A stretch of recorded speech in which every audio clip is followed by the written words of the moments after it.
أعوذ بالله من الشيطان الرجيم. بسم الله الرحمن الرحيم. إليه يرد علم الساعة وما تخرج من ثمرات من أكمامها وما تحمل من أنثى ولا تضع إلا بعلمه ويوم يناديهم أين شركائي قالوا آذناك ما منا من شهيد. صدق اللہ العظیم. 25ویں پارے کے شروع میں حامیم السجدہ کا کچھ حصہ باقی رہتا ہے، جس میں اللہ تعالیٰ نے شروع میں فرمایا کہ قیامت ضرور آئے گی، لیکن اس کا علم اللہ کو ہے۔ کب آئے گی، کب حساب کتاب ہوگا، کب جنت اور جہنم کے فیصلے ہوں گے، یہ ساری چیزیں صرف اللہ کے علم میں ہیں۔ وما تخرج من ثمرات من اکمامہا، پھر اللہ نے اپنے علم کی کچھ وسعت کو ظاہر فرمایا کہ کوئی بھی پھل جب آنا شروع ہوتا ہے، پھول اس کا بننے والا ہے، اور پھول کے بننے سے پہلے ایک غلاف اور پردے کے اندر وہ لپٹا ہوا ہوتا ہے، اس وقت اس کی حالت صرف اللہ جانتا ہے۔ کوئی بچہ دنیا میں آنے والا ہو، کسی بھی مخلوق کا، جب وہ بچہ ماں کے پیٹ میں ہوتا ہے، چاہے وہ انسان کا بچہ ہو یا جانوروں کا، اس کی حالت، اس کی کیفیت، اس کے آنے کا صحیح وقت صرف اور صرف اللہ جانتا ہے۔ اسی طریقے سے جب مادہ اپنے بچے کو جنتی ہے، کن حالات میں ہے، کس طرح کی صورتحال ہے، یہ بھی صرف اللہ کو معلوم ہے۔ لا يسأم الانسان من دعاء الخیر، اللہ نے انسان کی ایک حالت ذکر کی، ہر وقت دنیا کی طلب، ہر وقت مال کی طلب، خیر اس کو یہ مل جائے دوسرے کی طلب، دو مل جائے تیسری کی طلب، اس کوشش میں وہ برابر لگا ہوا ہے۔ اللہ اس کو کسی پریشانی سے، تنگی معاش سے، معاشی مالی پریشانیوں سے اللہ اس کو نکالتا ہے، بیماریوں سے اللہ نجات دیتا ہے، کوئی کام نہیں بن رہا ہے، اللہ کی رحمت سے وہ کام ہو جاتا ہے، تو اس کا حق یہ بنتا تھا کہ کہتا کہ اللہ کی رحمت ہے، اللہ نے مجھے یہ عطا فرمایا ہے، یہ کہتا ہے ھذا لی، یہ تو میرا حق ہے۔ وقت لگ گیا تھوڑا ادھر ادھر ہو کر کے، لیکن تھا تو میرے پاس میں آنا ہی تھا۔ اس کو سمجھایا جائے، کل خدا کو بھی جواب دینا ہے، تو کہتا ہے قیامت کیا چیز ہے، زمانے کے حالات ہیں، بدلتے رہتے ہیں، ایک وقت آئے گا ہم بھی ختم ہو جائیں گے جیسے ہم سے پہلے لوگ ختم ہوئے ہیں۔ یعنی مانگتا رہا برابر اللہ سے نعمتیں مل گئی تو اب اللہ کو بھولنے لگا اور نافرمانیوں میں اور ناشکری میں چلا گیا۔ پھر جب اتفاق سے اللہ تعالیٰ نے تنگی میں ڈال دیا، پھر فضو دعائی نریز، اب پھر اللہ سے لمبی لمبی دعائیں کر رہا ہے، کسی طریقے سے میں بچ جاؤں، کسی طریقے سے میرے ساتھ میں یہ حالات بن جائے۔ اور جب اللہ دوبارہ اس کو نعمتیں عطا فرما دیتا ہے تو کیا کرتا ہے؟ اعرض ونأى بجانبی، منہ موڑ لیتا ہے، پہلو تہی اختیار کر لیتا ہے، پھر لوگوں سے اور جہاں خیر کے مصارف ہے وہاں سے جان چرانے لگتا ہے۔ یعنی انسان کا مزاج یہ کہ جہاں نعمت مل گئی ناشکری پر آ گیا، اور جب نعمت کی بجائے پریشانیوں میں جا پھنسا تو پھر وہی واویلا اور شور مچانا اور اپنی بے بسی اور دکھڑے سنانے شروع کر دیے، تو یہ حالت انسان کی ناشکری کی ہے۔ اللہ نے فرمایا کہ اے انسان، اگر تو غور کرے، ساری دنیا تجھے یہ سکھانے سمجھانے کے لیے تیار ہے کہ ایک اللہ ہے، اگر تو یہ غور کرے ان چیزوں کے حالات پر خدا تک پہنچ سکتا ہے، اور دوسری چیزوں میں کیا غور کرے، اپنی ذات میں غور کر۔ سنوریہم آیاتنا فی الآفاق وفی انفسہم، خود اپنی ذات میں دیکھو۔ چنانچہ امام رازی رحمۃ اللہ علیہ نے فرمایا، اللہ نے اپنی قدرت کی نشانیاں ساری دنیا میں پھیلائی، انسان کے اندر رکھی ہیں۔ آپ دنیا کے حالات پر جب غور کریں گے تو زمین اس طرح سے ہے کہ کچھ علاقوں میں زمین ہے، کچھ اس کے اندر پہاڑ ہیں جو اس زمین کو ڈگمگانے سے، لڑکھڑانے سے روکتے ہیں۔ انسان کا وجود اسی طرح سے ہے، گوشت پوست کا ایک ڈھانچہ ہے جس گوشت کے ٹکڑوں کو روکنے کے لیے اللہ نے ہڈیوں کا نظام بنایا ہے۔ آپ زمین کے اندر پھیل جائیں، چاروں طرف کے حالات کا جائزہ لیں، کچھ بالکل بنجر زمین ہے جہاں پر نہ گھاس ہے نہ کوئی تنکا ہے، اور وہیں کچھ جنگلات ہیں، گھنے جنگلات ہیں، اور کہیں ہلکے ہلکے سبززار ہیں۔ انسان اپنے جسم کے اندر غور کرے، کہیں اس کے چاروں طرف بال ہی بال نظر آتے ہیں، بالوں کا ایک جنگل ہے، اور کہیں وہ دیکھتا ہے چھوٹے چھوٹے بال ہیں، کم مقدار میں بال ہیں، اور کہیں وہ دیکھتا ہے بالکل چٹیل اور صاف میدان ہیں۔ یعنی اس طریقے سے اللہ نے دنیا کا نظام جو عالم ظاہر میں رکھا ہے، خود انسان کے باطن کے اندر اللہ تعالیٰ نے وہ رکھا ہے۔ آپ دنیا میں جائیں اور دیکھیں یہ پانی میٹھا ہے، یہ پانی کھارا ہے، یہ پانی کڑوا ہے، یہ پانی ایسا ہے، یہ ساری چیزیں اللہ نے انسان کے بدن میں رکھی۔ آپ کی آنکھوں سے نکلنے والے آنسو، ان کا جو ذائقہ ہے وہ بالکل مختلف ہے۔ زبان کے اندر جو تھوک ہے وہ بھی ایک پانی ہے، اس کا ذائقہ بالکل مختلف ہے۔ انسان کے بدن سے نکلنے والا پسینہ، اس کا ایک بالکل الگ ذائقہ ہے، وہ ایک الگ پانی ہے۔ انسان استنجا کرتا ہے، ایک الگ پانی ہے۔ آدمی کے بدن سے خون نکلتا ہے، وہ ایک الگ پانی ہے۔ آدمی اپنے جسم کے اندر جب غور کرے گا تو جس طرح کے پانی آپ کو دنیا میں ملتے ہیں وہ ساری شکلیں اللہ تعالیٰ نے آپ کے جسم کے اندر رکھی ہیں۔ آپ دنیا میں جائیں، چلے پھریں، آپ کو معلوم ہوگا بے شمار مخلوقات ہیں۔ انسان خود اپنے جسم کے اندر غور کرے، اس کے جسم کے اندر کتنے جراثیم ہیں، کچھ اچھے بیکٹیریا ہیں، کچھ برے بیکٹیریا ہیں۔ یعنی انسان اپنی باڈی کے اندر غور کرے تو بے شمار مخلوقات اللہ نے اس کے جسم کے اندر رکھی ہیں، جو مفید بھی ہوتی ہیں اور کبھی نقصان بھی دیتی ہیں۔ کبھی انسان کے جسم کے اندر ایسی مخلوق جوؤں کی شکل میں، کیڑوں کی شکل میں ظاہر ہوتی ہے جو صرف نقصان دہ ہیں، اس کو مٹانا پڑتا ہے، ختم کرنا پڑتا ہے۔ تو یہ ساری قدرت کی مثالیں اور نمونے اللہ نے جیسے دنیا میں رکھے ہیں اسی طرح انسان کے جسم میں رکھے ہیں۔ اللہ فرماتا ہے اولم یکفی بربک انہ علی کل شیء شہید، اللہ تعالیٰ ہر ایک چیز کو جانتا ہے، اللہ نے ہر ایک چیز کے نمونے انسان کو سمجھا دیے، کیا یہ بات اس کے لیے کافی نہیں ہے؟ غرض اس کے بعد اگلی سورت ہے سورۃ الشورى۔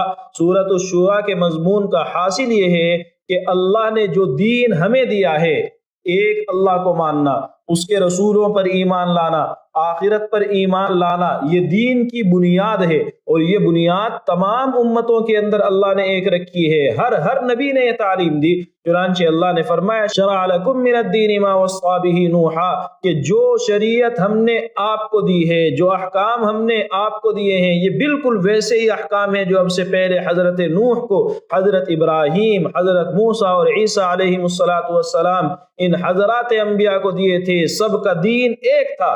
بعد میں اختلاف کیوں ہوا؟ آپس کے حسد کی وجہ سے، آپس کے ایک دوسرے سے بغض اور کینہ کپٹ رکھنے کی وجہ سے، ایک دوسرے کے ساتھ اچھے خیالات اور جذبات نہ رکھنے کی وجہ سے۔ اللہ چاہتا تو دین کو بگاڑنے کی وجہ سے عذاب دے دیتا۔ وَلَوْلَا كَلِمَةٌ سَبَقَتْ مِنْ رَبِّكَ إِلَىٰ أَجَلٍ مُّسَمًّى لَقُضِيَ بَيْنَهُمْ، لیکن اللہ کی طرف سے پہلے سے طے ہے کہ عذاب فلاں وقت ملنے والا ہے، جب قیامت کا دن آئے گا، اس کے بعد عذاب کا باقاعدہ سلسلہ شروع ہوگا، اس لیے اللہ وہاں تک مہلت دیتا ہے۔ اللہ نے فرمایا فَلِذَلِكَ فَادْعُ وَاسْتَقِمْ كَمَا أُمِرْتَ، اے نبی جب یہ بات معلوم ہو گئی، تمام انبیاء کو ایک ہی دین کی دعوت دینے کا پابند کیا گیا، تمام نبیوں کی دعوت ایک، اور سب کی دعوت کا اور امتوں کی ان دعوتوں کو ماننے اور نہ ماننے کا ثمرہ آخرت میں ظاہر ہوگا، قیامت ضرور آئے گی۔ فَلِذَلِكَ فَادْعُوا، تو آپ کا کام ہے کہ ان 10 کاموں پر توجہ دیں۔ 10 احکام اللہ تعالیٰ نے اس آیت میں دیے ہیں، ہم ان 10 کو تفصیل سے سمجھیں کسی وقت میں انشاءاللہ، لیکن ابھی اس کا صرف ترجمے پر سرسری طور پر ان کو سمجھنے کی کوشش کریں۔ پہلی چیز فَلِذَلِكَ فَادْعُوا، آپ لوگوں کو اس چیز کی دعوت دیں، وہ پیغام اللہ کا آپ بھی سمجھائیں، لوگوں تک پہنچائیں، اور ان کے دل کے اندر جو گرد و غبار ہے اس کو صاف کریں۔ وَاسْتَقِمْ كَمَا أُمِرْتَ، جو اللہ کا آپ کو حکم ملا ہے اس پر آپ ثابت قدم رہیں۔ حالات آپ کو ڈگمگائیں گے لیکن آپ کو لڑکڑانا نہیں ہے۔ وَاسْتَقِمْ، بالکل اطمینان کے ساتھ، مضبوطی کے ساتھ، اپنے ارادوں کو مضبوط رکھتے ہوئے اللہ کے حکم پر یقین کر کے آپ جمے رہیں۔ وَلَا تَتَّبِعْ أَهْوَاءَهُمْ، لوگ آپ کو ڈگمگانا چاہتے ہیں، لوگ آپ سے اپنی من مانی کرانا چاہتے ہیں۔ دین تو سب کو اچھا لگ رہا ہے، اللہ کے وعدے جب سنتے ہیں تو احساس ہوتا ہے کچھ ہونا چاہیے، لیکن وہ دین ہماری مرضی کے مطابق ہو جائے، شریعت کا حکم ان کی مرضی پر آ جائے، عمل کریں گے۔ اللہ کہتا ہے نہیں، ان کی پیروی نہیں کرنی ہے، ان کی خواہشات کے پیچھے نہیں چلنا ہے، میرے حکم کو ہمیشہ دھیان میں رکھنا ہے۔ وَقُلْ آمَنْتُ بِمَا أَنزَلَ اللَّهُ مِنْ کتاب، اعلان کر دیں کہ میرا ایمان صرف اللہ کی کتاب پر ہے، صرف اللہ کے احکام کو میں فالو کرتا ہوں، تمہیں بھی چلنا ہے تو اس راستے پر چلو۔ وَأُمِرْتُ لِأَعْدِلَ بَيْنَكُمْ، مجھے حکم اس بات کا ملا ہے کہ میں انصاف قائم کروں، لوگوں کے معاملات میں انصاف قائم کروں، اللہ کے ساتھ میں انصاف قائم کروں کہ اس کی توحید کا قائل ہو جاؤں، صرف اسی کی عبادت کروں، لوگوں کو ان کے حقوق دوں، اپنی ذات کے ساتھ میں انصاف قائم کروں، اپنے حق میں جو دنیاوی لحاظ سے برا ہے وہ نہ کروں، جو اخروی لحاظ سے برا ہے وہ نہ کروں۔ تو غرض ہر چیز کے اندر اعتدال، اپنی زندگی میں، دوسروں کے ساتھ معاملات میں، دوسروں سے نہ نفرت ہو اور نہ اتنی زیادہ محبت ہو کہ وہ مجھے خدا سے غافل کر دے، دونوں کے درمیانی راہ میں اپنے اختیار کروں۔ اللہ ربنا و ربکم، اللہ ہمارا بھی رب ہے، تمہارا بھی رب ہے، یہ یقین ہونا چاہیے۔ قیامت کے دن جو کچھ حقیقت ہوگی اس کا ثمرہ ظاہر ہوگا، لنا اعمالنا ولکم اعمالکم، ہمارے عمل کا ہمیں بدلہ ملے گا، تمہارے عمل کا تمہیں بدلہ ملے گا۔ اللہ دونوں کا رب ہے، دونوں کے حق میں وہی فیصلہ کرے گا جو جس کے لائق ہوگا۔ لا حجت بیننا و بینکم، ہمارے تمہارے درمیان اب کوئی حجت نہیں ہے، اب بحث بازی کی ضرورت نہیں ہے۔ اللہ ہمیں جمع کرے گا قیامت کے دن، اسی کی طرف ہم سب کو لوٹ کر کے جانا ہے۔ پھر اللہ نے فرمایا کہ اللہ لطیف بعبادی، اللہ اپنے بندوں پر بڑا مہربان ہے، روزی وہی دیتا ہے، بڑا مہربان ہے، روزی وہی دیتا ہے۔ تو جب یہ اتنا مہربان ہے تو سب کو کروڑوں کا مالک کیوں نہیں بناتا؟ اللہ نے فرمایا تم برداشت نہیں کر سکو گے۔ ہر آدمی دولت آنے کے بعد اپنے آپ کو سنبھال لے بہت مشکل ہے۔ کچھ بندے وہ ہیں جو دولت کے آنے پر بکھر سکتے ہیں، کچھ بندے وہ ہیں جو تنگی معاش میں بکھر سکتے ہیں، اللہ جانتا ہے کس کا ظرف کس کے لائق ہے۔